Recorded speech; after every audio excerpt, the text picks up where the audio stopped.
Oh boy. Hello everyone. Welcome back. It is Thursday. That makes it Wireheads Day, I think. This week's been chaos. I aired the first new episode in a year and a half of Neon Inferno on Monday. And ever since then it's been a busy week. Both in the cyberpunk space and in just kind of the space of the personal life that is mine.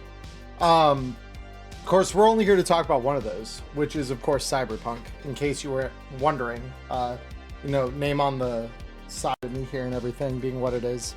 So, let's talk about why this week we had to actually discuss before we went live today what we were going to talk about from the standpoint of just like what on earth were we gonna be like really breaking down and talking about, because as the memes say, our steak too juicy, our lobster too buttery. We got a lot this week from Artel Saurian Games. In the last week, since our last episode, we have gotten a new volume of Interface Red with the article that contains.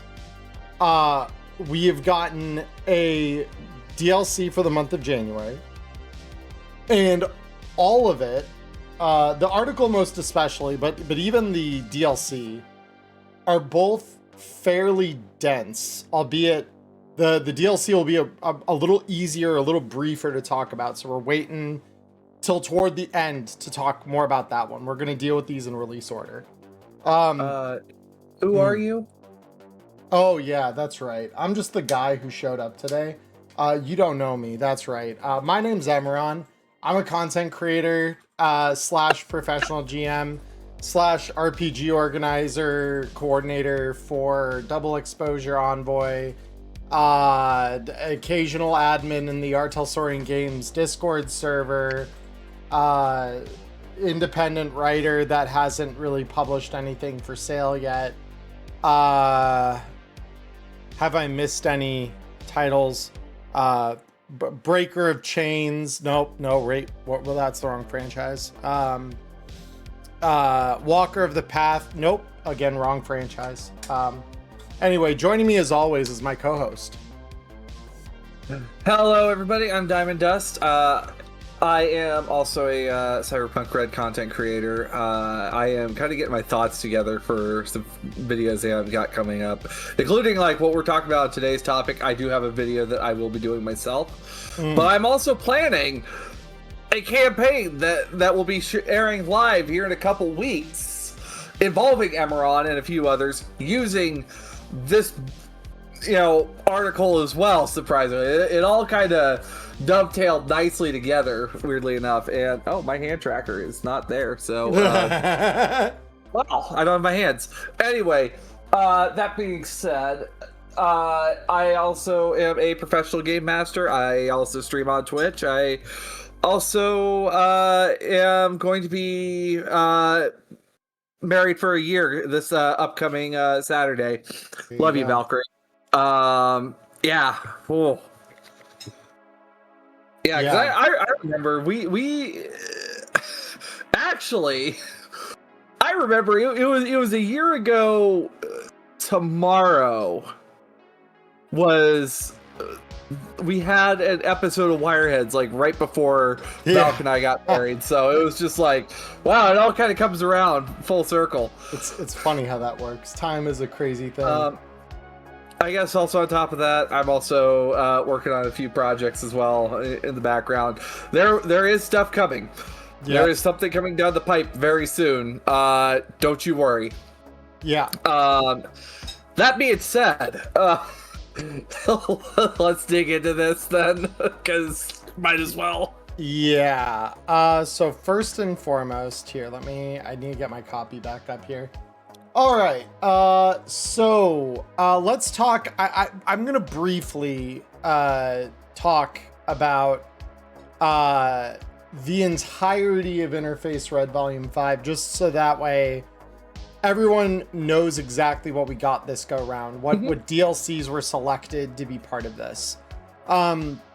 So first and foremost, This is, I by total page count, I have to think that this is the longest interface volume we have to date. It's funny, we kind of keep saying that, but it keeps being true. So I'll check volume 4 real quick. Yeah, volume 4 was only 90 pages.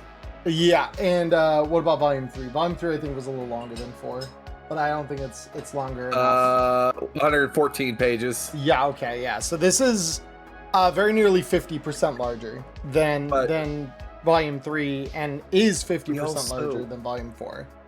We also have like 2 beefy DLCs in here alongside Solo of Fortune as well. Yeah, so let's talk about exactly what's in here. So the book in total, including the cover pages, is 150 pages. This, of course, does include a couple things that, you know, the usual interface dressings of advertisements, both real ones and fictional ones. And there's, you know, the couple of pages to kind of, you know, give us credits for whom all worked on this thing, illustrators, the writing team, all of that sort of stuff, which I don't mean to brush past in any callous way. We'll talk a little more about that when we get to Solo Fortune, because I can tell you with confidence there was a lot that went into making this thing, because as it turns out, Diamond and I were both part of testing it. So we have known for a little while this was on the horizon. There were reasons I did not expect it so soon, but it's a happy little coinky dink that it's come along as soon as it has. So from the top, Interface Red Volume 5 has Breaking Your Stuff, Chasing the Rabbit, All About Agents, Toggle's Temple, Did Someone Say Murder, Your New Best Friend, the Scream Sheet Generator, the 12 Days of Redmas, and then finally the exclusive article that everyone is going to know about at this point, Solo Fortune 2045. So I know we've talked about most of these DLCs that have substance. All About Agents, Chasing the Rabbit, obviously, both being incredibly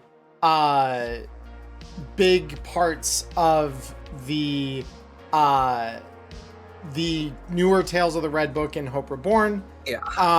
All About Agents having just a little more than the book has. The book really just talks about the systems for hacking and things like that. All About Agents actually has items and apps in it. So overall, Did Someone Say Murder being part of this as well as means that this is gonna be between let's see, just looking at this. So All About Agents is 12 pages on its own. Toggle's Temple is an additional 26. So you've already got there like about a third of the page count. And then Solo Fortune 2045 is going to be another 42 pages of this thing. So dense stuff. And go ahead. And also, shout out to Ed Jolly and Linda Evans for landing a lot of these for Interface 5.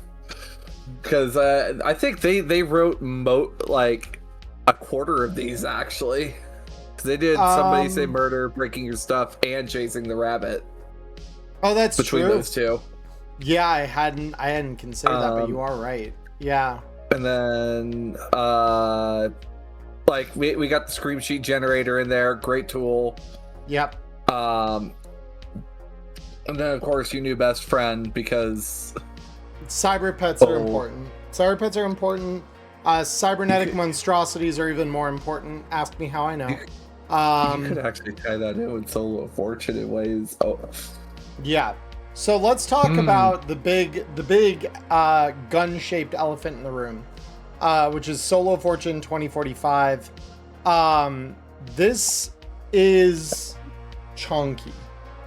Chunky enough that we're gonna, while not telling you everything down to the minutest detail about this thing, because this is the reason to buy the book, and we are good about that here on Wireheads. We are going to talk about this in broad strokes. We're going to talk about some of the new systems we've got, but this is even talking about it a little more broadly. This is going to take us pretty close to the whole episode today, I think. Also, important note, this interface was a lot cheaper than I thought it was going to be. It's only $13. Yeah, no, I was expecting, because of Solo of Fortune, that it was going to cost a little more. We don't have the POD at this point yet. I will say that, obviously. So it's 13 for the DLC, but yes, very reasonably priced DLC compilation, so to speak. So I think, yeah, $13 for this is an easy, if you wanted something a little harder in your Cyberpunk. I suppose, to begin with, I'm going to read kind of the first big page here, which is Mr. Editor by John the Hoss Havel Jr. One last snarky remark. We now officially have blue flavor, by the way, according to one of the ads. We now just have blue flavored kibble. I thought we had that before, but I could be wrong about that. Okay. Yeah. All right, first time I've seen it, but I thought it was on that flavor chart from collecting the random, but yeah. Maybe. So with that said, the beginning of this, effective immediately, stop buying Solo of Fortune if you've never seen combat. This magazine isn't for you. Solo of Fortune is for professionals who put food on the table with hard-earned skills. It's where we publish letters from the who's who of modern warriors. It's a place of honor and respect for those who wield the power to dominate the battlefield. It isn't a zoo window from which to gawk slack-jawed at the dangerous life of a mercenary. It's for solos, by solos. Attempting to duplicate what you read in this magazine will get you killed, likely by a reader of this magazine. So piss off, poser. This includes the staff of Puddleforge Games. Go find gritty material for your cyborg anarchist books somewhere else. Up your own ass, preferably. Small editorializing from my part here. That was definitely inked personally from a comment they got sent somewhere. I don't know which one. I don't know which one, but that feels a little too real not to have been a rephrasing of an actual comment they got on one of their interaction channels at some point in the last 40 years. Like, since James Hutt did write this, I'll need to make a note of that to ask him next week. Yeah. By the way, James Hutt will be here next week. Yeah, we are interviewing James next week.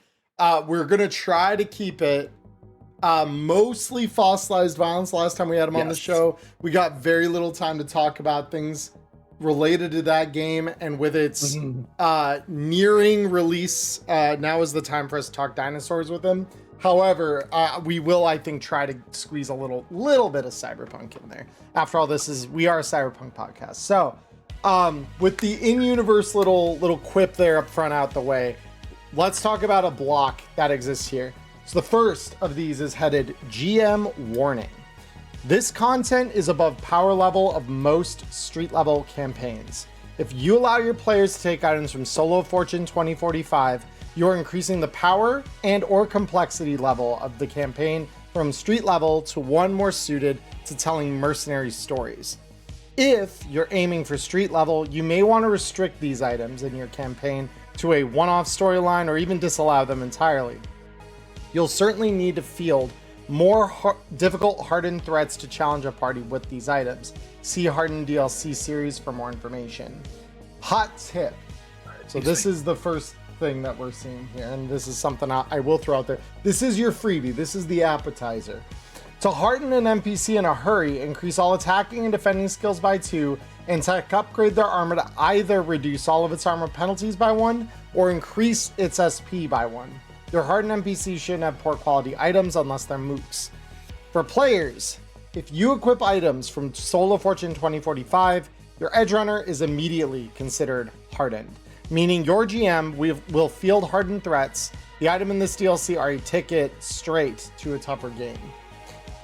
And finally, is all optional. Solo of 2045 adds new rules, new gear, and new complications. It has the potential of increasing the crunch level of your game, so remember, this is all optional.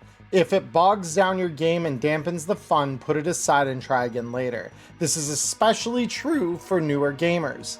We recommend trying the basics of Cyberpunk Red out before layering on new rules. And I would echo that sentiment. What we have in this article is a lot. It is a lot. Even for seasoned players of this game, like Diamond and I think both had a little bit of a moment where we had to sit with this a couple days. Even after we've read it for playtesting, like I needed a few days to really like break through this and digest it and think about it. And even now there's still stuff in here that I'm like, oh wait, that does that. So yeah, this is a lot. It is meant to be a lot. This is built for people that kind of know what they're doing already and know what they want out of a Cyberpunk game. If you are less certain about those things, starting here is the wrong call. Start street level, maybe layer these things in when your party gets to a higher level. That's kind of how I plan on approaching it. For myself, for my games that I'm running, these are tools that are being given to GMs mostly to help even the odds against a really high level party, or they're being given to the whole table as a means of telling a new kind of story that previous to this we really didn't have a great way of doing. So, and Diamond can speak more to that because she's in the process of actually planning one such game that I will be a player in. But this kind of changes everything when you take it into the game and apply it. So I suppose, Diamond, given that you are currently the GM most deeply into the weeds of mercenary level play, why don't you break that down for us and explain to us exactly how that works? Sorry. So looking at like going from the street level to the mercenary level, and I want to clarify, like when we're talking the street level, I want to say you are rolling, rank 4 edge runners versus rank 4 mercenaries. That is something that I will make very clear. There is a strong distinction between edge runners and mercenaries with a capital M. You are introducing, when I look at this, you are introducing a situation where you are not telling stories of people trying to survive on the street. You are telling instead the story of mercenaries who, given, being prompted with a large amount of cash and also we own your ass, to go out and partake in some very, very high risk missions. That being said, you're going to be looking at, if I recall correctly, they mentioned like an easy job right out the gate pays at the floor what a dangerous job would for edge runners. So that really, if that really tells you like where we're starting off, I guess to really paint the picture, we're looking at like, maybe hitting a convoy, or that is, heavily armed and armored, or trying to hunt down somebody, just a little manhunt. Easy job right there. And what you are dealing with is much more. I think it was actually mentioned like in the opening parts of the article. We are going away from the heist game that is Cyberpunk, where that is like street level Cyberpunk, where, and you can agree with me on this one, Emmerron, that like street level Cyberpunk, it's a mixture of investigations, heists, and also the occasional Hit jobs. Hit jobs is a hit subset jobs. where you're like, yeah, go get this thing, kill this person, wreck this place. I mean, but a lot of it is you're doing hooligan shit at the street level, Yeah. right? Like That escalates on every random occasion to being full on like violent crime, but it stays local. It doesn't bleed out across the whole city typically, or more beyond that, even like to a whole region. Merc play can do those things. It can flip a whole city. It can change the power balance of a whole region. It's a different scale. I guess like some examples that were given is you are going in to go deal with like try to topple Savoy's control in the state of Georgia over on the East Coast, or perhaps maybe you are, if you want to tell one that maybe is closer to the 2060s, perhaps you are a group of NUSA members trying to infiltrate the free states, the Western free states. You are dealing with extreme conditions, extreme danger, and death is extremely likely. Where death does happen in Cyberpunk, death is very likely in Solo of Fortune.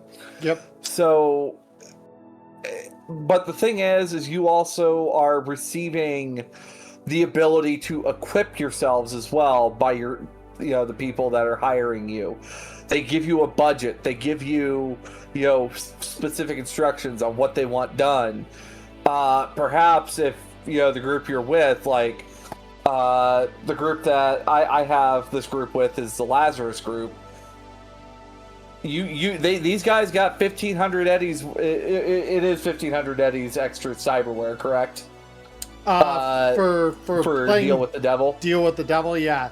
So yeah, you automatically, when you engage in this sort of play, you are making a deal with the devil. Yep. So before we even talk about operational budgets and things like that, which are part of this, you begin with effectively 4,050 eddies and your fashion budget that you can blow when you make a new character. You get a free Neuralink out of that, and 1,500 of your starting eddies are required to be spent on cyberware of some kind. So you start off very well chromed. And again, this is all before we reach an operational budget. This is literally just to get your body in shape for what we're about to do. Also on top of that, one of the things I love about Cyberpunk is moral dilemmas. Emmerron has put that in front of me, and I had seen the other shoe drop, like already during a game that I'm in on Monday. Like, oof. But as a mercenary, you are told that you need to kidnap a child that is going to be held for ransom by the corporation. You are kidnapping this child, and if anyone sees this, no witnesses. You don't get a say.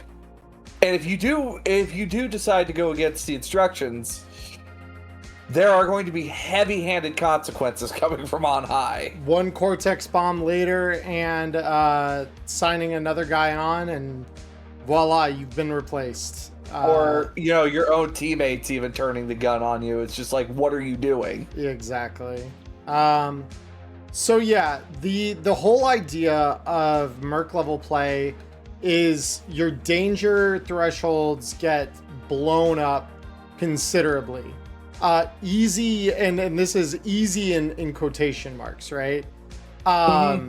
Easy missions for the just example here pay out 3,000 to 4,000 eddies a head for these sorts of gigs. The typical ones increase to 4,000 to 7,000 eddies per gig, and the most dangerous ones pay out somewhere between 6,000 and 9,000 per gig. Like, that's when you think of how dangerous something has to be at the street level for the fixer to pay you $2,000 or more. Now take into consideration that doesn't even begin to scrape the easiest jobs that mercs are asked to fulfill. If I recall correctly, in Tales of the Red Street Stories, you are offered $3,000 for like one of the jobs, and it is one of the most dangerous jobs. It is dangerous and it is messy. Yep. So like, there are very rare circumstances where you might get a 3,000 Eddie job payout on the street, but that's like deep end game most of the time. Like, when I've paid my runners $3,000 per for a job they've done, it's one where they had to like risk a lot and think about their problems in ways that were like novel and extremely specific. So it's one of those things where merc work as a category requires that tuned up to 11 all the time in order to do it very, very well.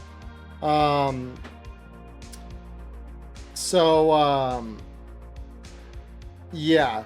So in LCC, it doesn't specifically say that you have to sell your soul, but it's, in my opinion, it's kind of assumed. Because like, if you look at the examples in the core rulebook for what selling your soul can look like, it's very much leaning towards the private military and stuff like that. So like, if I was putting together a merc campaign, much like Diamond did for my group that I'm part of for this, you just start there. You start there and then you go to operational budgets and then continue. Because the other thing about an operational budget is that everything you buy with that is temporary. None of that is yours to keep. Whereas anything you buy with that that starting budget is yours to do with as you please. And even then, on top of that, like, though, I could even see that quote unquote operational budget being even something less tangible than Eddie's. It could very much be like merits. Like, this is what you have. These are the credits you have to spend through our company to get the gear that you want.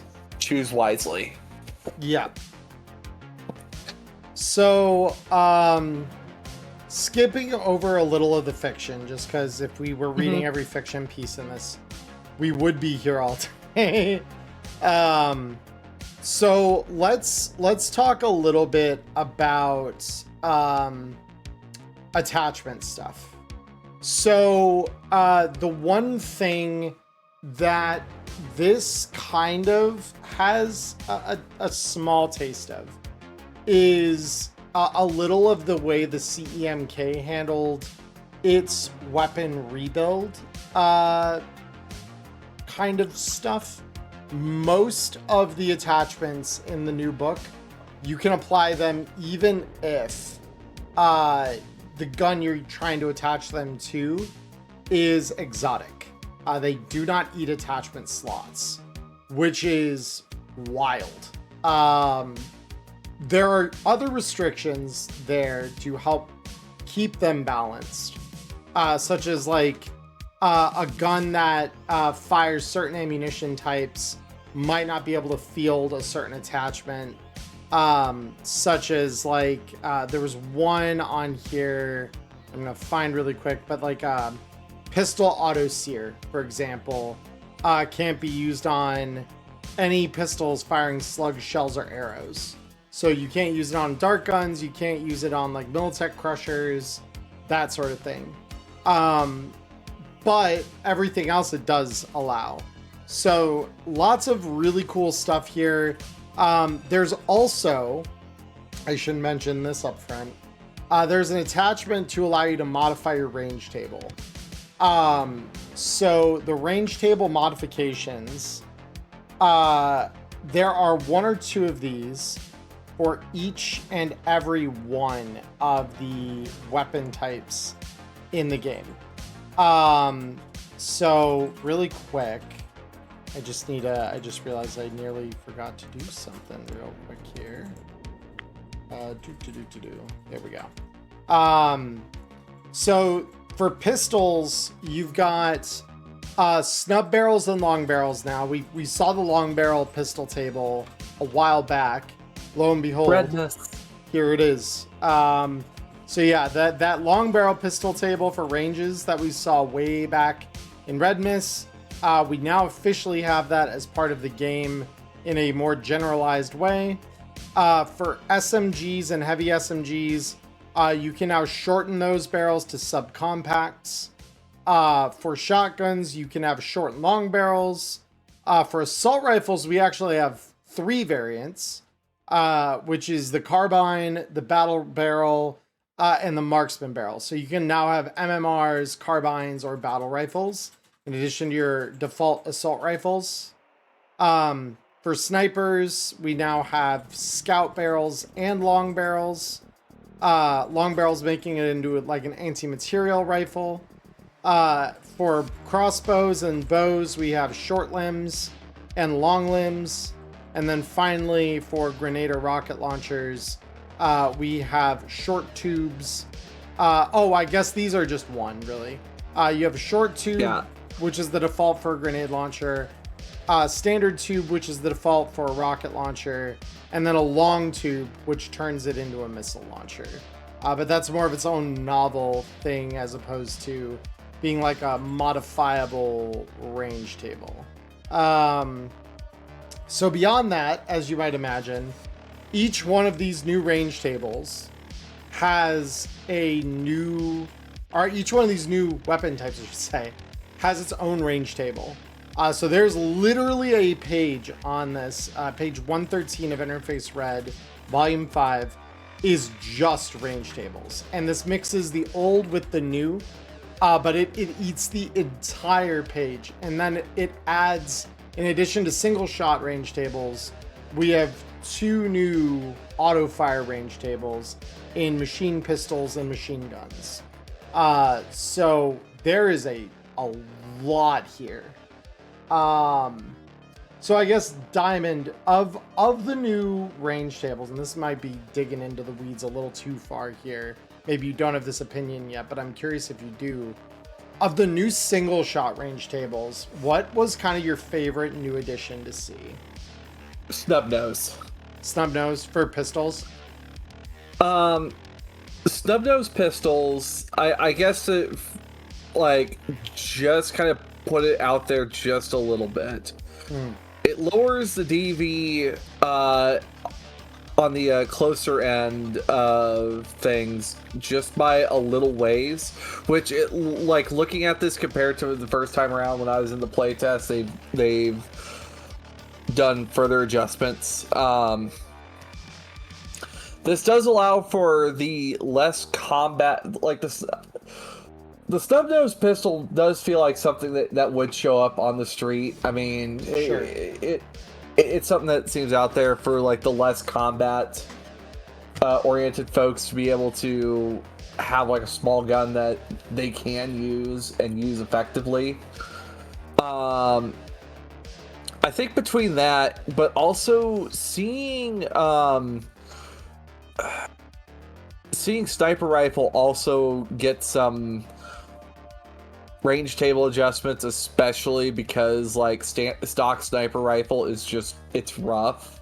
It's really rough. It's nice.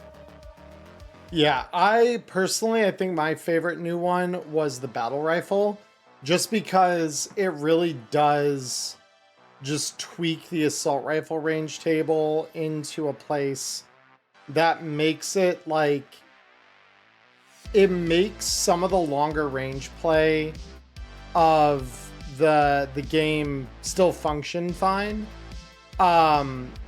without making an assault rifle feel like really, really bad, I guess would be kind of the best way I could put it.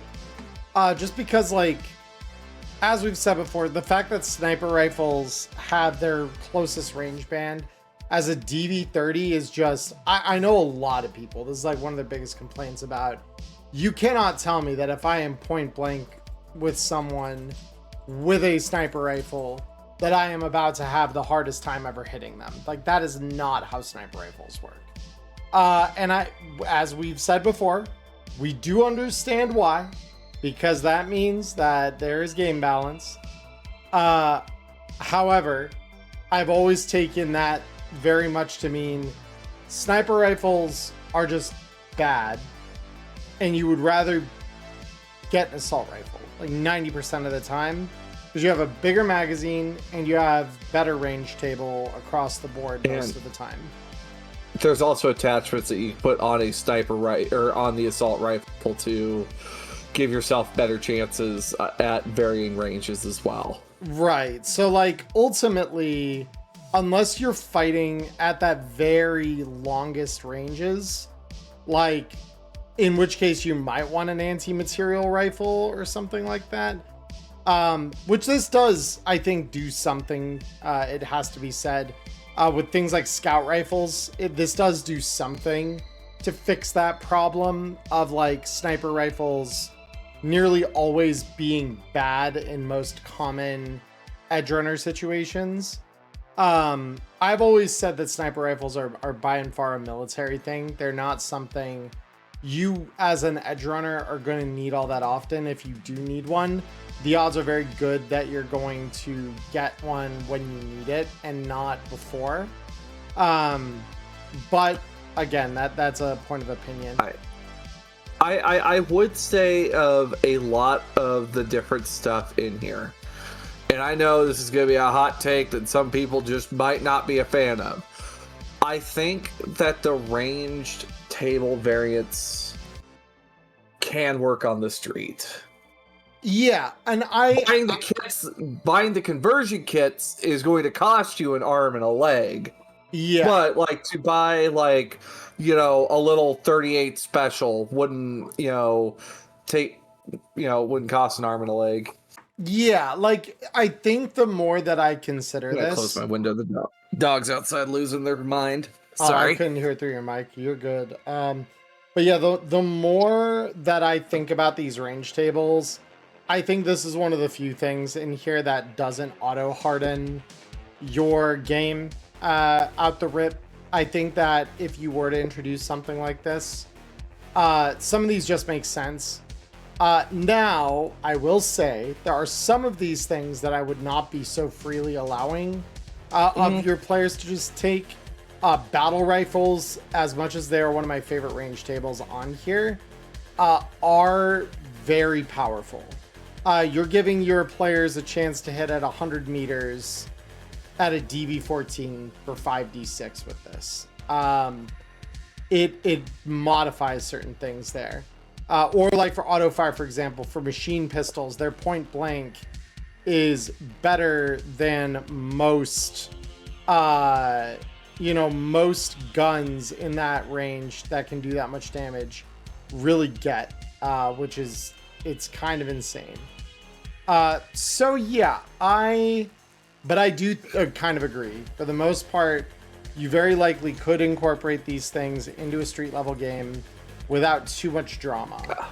After all, we've been seeing the long barrel pistol being used already in that way, and it doesn't really hurt anything to have it existing there. And like the short barrel shotgun, like all you need is a hacksaw, and then boom, you have one. But it might be poor quality. The ATF would not like you to say that. But I'm looking at some of these though, and it's just like maybe like buying one of these stock. You might be able to get it at a reasonable price. But if you want to convert your equipment, you're gonna have to, for like, if you want to get, I'd say certain variants of these though, definitely gonna cost a bit more to find on the street. Yeah. So ultimately, I think, new range tables, very cool. Very, very cool stuff. I'm really curious to see how well my take on this ages with regard to how appropriate or inappropriate they are for street level play. But every time I've kind of looked at these since we got them, I feel more and more like these are not going to break you wide open for including these. Because most range tables are pretty compromised up or down. There, like I said, there's a handful of them where that's not true. Scout rifles are pretty busted for sniper players. Like if you got a scout rifle, you're already kind of like playing very good range tables if you've put a lot of points into your shoulder arm skill. Or if you've got anything that buffs it more than just your base skill. Like if you've got a excellent quality weapon or smart weapon, any of that is going to also then further make the range table even more busted, because you're already, I think, with a scout rifle at a base 14, you're just a little bit shy of a 50-50 on hitting, which is with the scout rifle or the battle rifle. The scout rifle, the battle rifle is even better. But I think scout gets to 17. Well, scout gets to 17 at 100 meters, but all the shorter ranges for that compared to your normal sniper rifle are like way better. Way better. I would say carbine, battle, and scout are pretty good. Like they are very good. Like that is something that you need to know a guy who knows the right person to find these things. Yeah. So those are the things, and then like the new auto fire brackets, I would probably caution, like, this is the Wireheads opinion of Emmerron, is be very careful about implementing the new auto fire range tables as well. Machine pistol only because part of the difficulty of auto fire when it's implemented with a submachine gun or an assault rifle is that you have to actually have the right spacing, and if you mess that up, your auto fire is going to go a lot worse. Yeah. Machine pistols totally strip that negative out. You do not need to care about your spacing at all with machine pistols. And the machine guns are just like, if you've spec'd into auto fire at all, basically, you are rocking someone with a machine gun. So yeah, those are my hot takes. I would be very careful about your auto fire stuff, but otherwise, most of these range brackets are very good. Even then, like, you know, with machine, like, it's still a DV-17 even at point blank range. I would like to just, you know, throw that out there.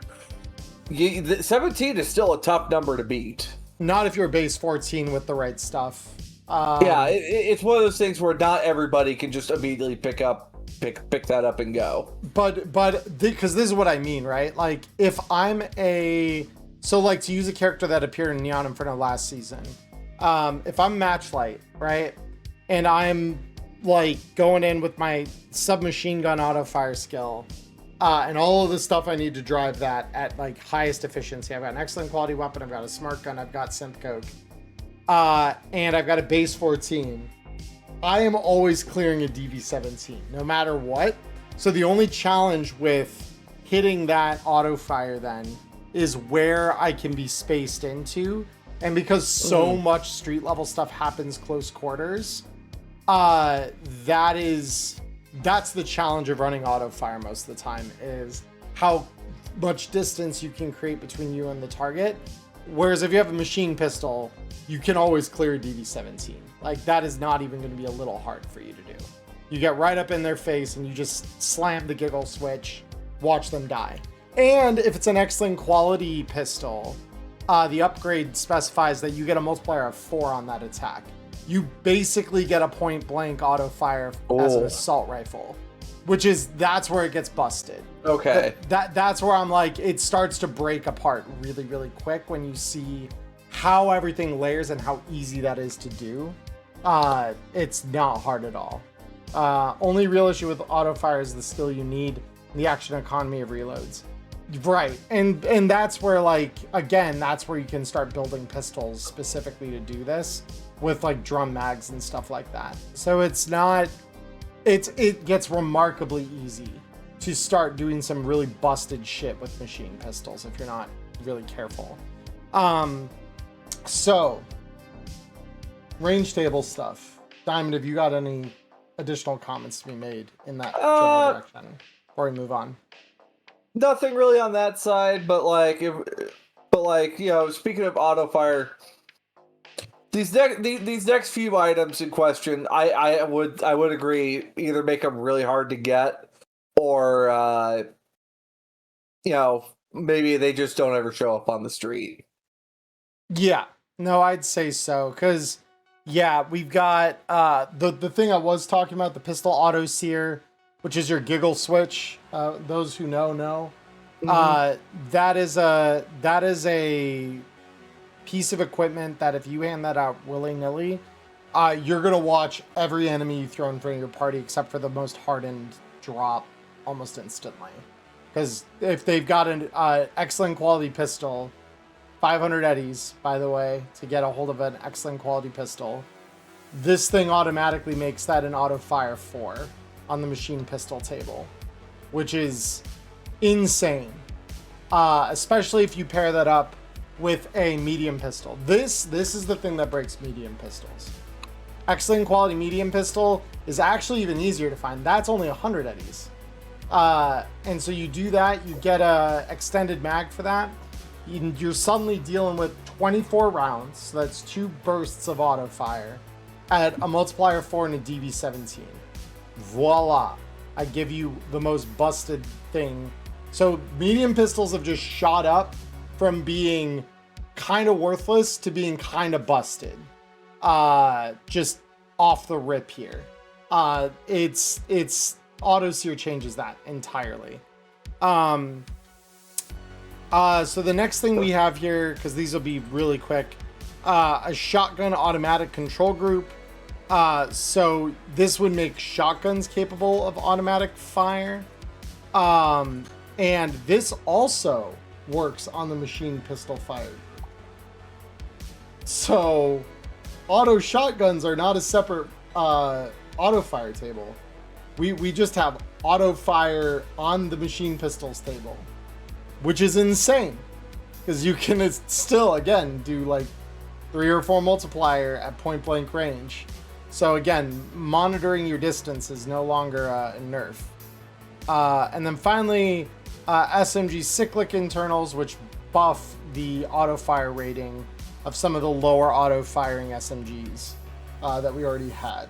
So like, all of these start breaking the game apart really quick if you are not very judicious about when to implement them. My philosophy with a lot of these things are going to be leave them out of my game until my players have angered me as God at the table. I'm just kidding. That I'm not that egoic, I promise. But once my players have shown that they're capable of dealing with these threats, start sprinkling these in and let the players get them by, rule of conquest. If I kill you, it's mine. Like, and that's the only way they get these sorts of things. Because anything shy of that would be too easy. And then to top it off, once they grab one of these things, you can bet your ass there are like microchips and stuff, and then so that the corporation they actually belong to can find them and bring them home. So my other thought was like, making like a poor quality variant of the pistol autos here, okay? Some tech prints out one of these, stuffs it in a gun mart special. Right. Exactly. The most intrusive thought right there. Just explode. It doesn't just fall apart. It explodes in your hand like a grenade. Congratulations. Yeah, for real though. Like, all of a sudden, Giggle Switch is laughing at you. Beyond those, so then we've got a couple of new weapons classifications, namely like machine guns. So machine guns are very much, we've already had submachine guns. Very limitedly, we've kind of had the concept of an LMG in things like the Helix and the BMG 500. BMG 500. Thank you. I was right there. Big machine gun. Big machine gun. Which the BMG 500 gets an update in this, which is very cool. But the main thing is that those street level weapons are mostly there to be deterrents for the street. They are not intended to be full merc tools most of the time. BMG 500, you could make the argument that that probably belongs in a theater of war just fine. But you want the machine gun auto fire table. If you're gonna be firing something with that kind of capacity, trust me. I feel like BMG 500 is one of those that I look at it and like it retains its auto fire for as if it were an assault rifle. An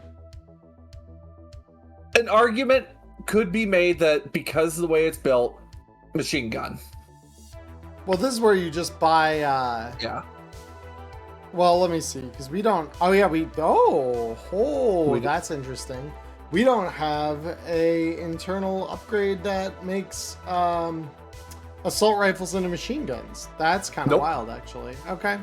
That would be insane. That would be insane. No, like it's probably better for the health and balance of the game that we don't have that. But it just occurred to me, oh, that's the one thing we don't have is like a bracket modifier for machine guns. So those are their own novel thing. You have to get a machine gun if you want to use that table. But yeah, and there's a lot of that. Again, we are not going to cover most of that just because, again, we want you to buy this book. This book is good, and you want this. Believe me, you want this. We even have the Mark 27 LMG in here, which is something that players of the video game of 2077 will recognize because that one kind of shows up everywhere. So of the weapons, I guess, of the auto fire weapons in particular that we get in this diamond, which of these is kind of your favorite new thing? I was kind of looking at the variants here, and I saw Metacorp show up again. Oh, the chain gun? Yeah. And, like, oh goodness, it is backpack chain gun. And it's like, oh boy. However, much like the tsunami, it is not efficient. No, it's not. But that's fine. Doesn't tsunami also get a variant in here as well? I'm 90% sure it does. That's not the one that caught my eyes though. The one that caught my eyes, just because since Adam Smasher's stat block was given to us in the CEMK, I have wondered what a true auto shotgun would look like, right? And we finally get one here in the Arasaka Neo Rapid Assault 16, which is very, very cool. Just having a 16 round auto shotgun that can auto fire up to a multiplier of 4 is kind of nutty, not gonna lie. If I recall correctly, an auto shotgun burst that is 4 rounds per, so that's like, you get a nice solid 4 bursts out of it. Yes. Jeepers. It also because the damage is dealt as, let's see, use the auto fire skill, shoulder aim skill, and attempting. Hold on. Okay, so if it's loaded with slugs, it fires like a normal auto fire would. If you're firing it. So this is the way that auto firing shells works, because I had forgotten about this. For auto firing shells, you can burn 4 shells instead of 1, and they will still deal damage as if they were a normal shotgun shell. However, TM, they cannot be evaded normally. They're evaded at a -3. So you are literally flooding the zone in front of you with shotgun shrapnel, basically. That's awesome. That's just so cool. Just like a wall of lead in your opponent's general direction. It's very, very cool. So yeah, I dig the shit out of that. I think that's very cool. So suppose, let's see. And how are we looking on time? Yeah, go ahead. I suppose one other honorable mention is the Deathwind railgun from Tsunami as well. That's a good one. Yeah. That, like, alone, I am pretty sure that is inspired by the Mini 14 from Ghost in the Shell. Yeah, I would not be surprised. I just know, so I will mention this only very generally because I do not wish to annoy Artal in a way that gets me sued and or erased.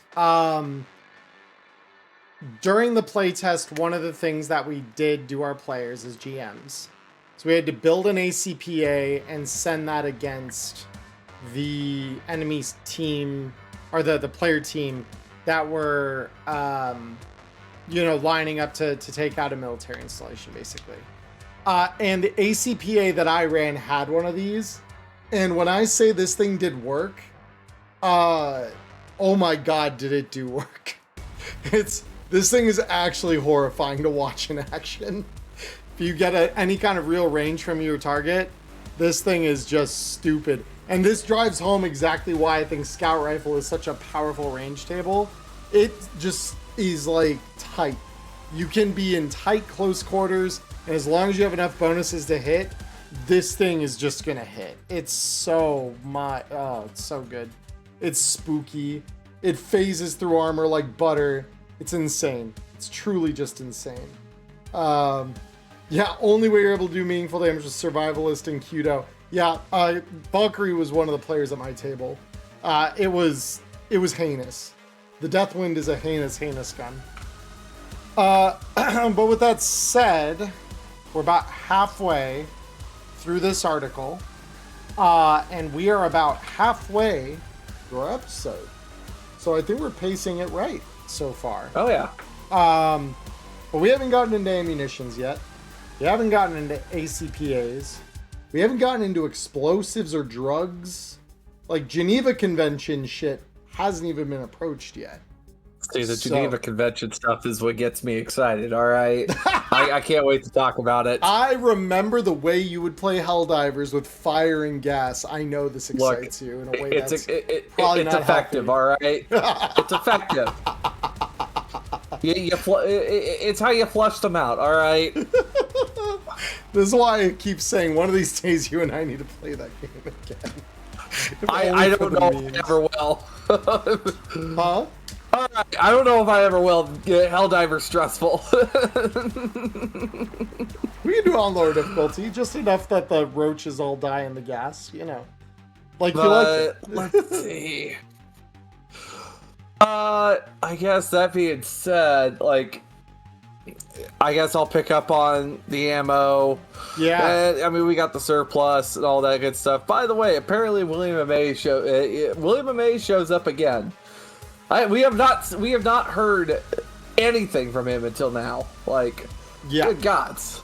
No. Last time we heard him was the April Fool's DLC last year for achievements and loot boxes. Oh, William Mays is always there. He's always there. But for my half of the episode, this is where we're going to pause it. So again, ammo, surplus stuff, Geneva warfare, Geneva Convention warfare type stuff. That's all Diamond's purview in the second half of today's episode. And if we get through that with enough remaining time, we'll talk about the DLC. But that might just have to wait for a future episode when we've got the time to properly talk about it, if we can't do this in enough time. This thing is dense. So, like me. So for everyone watching this on YouTube, there's a link down in the description of this video for you to go over to Diamond's channel and pick up where we're leaving off here. Those of you who are on Spotify are watching this live with us on Twitch, which we do every Thursday afternoon at 4:30 Pacific. Come join us if you're able to sometime. But we are going to be continuing straight through for you guys. So don't go anywhere. We will be right back. But for YouTube, click the link below. And until next time, I hope all of you have a wonderful morning, evening, or afternoon, wherever you are in the world. Stay healthy, stay safe. And until we see each other again, peace. See ya.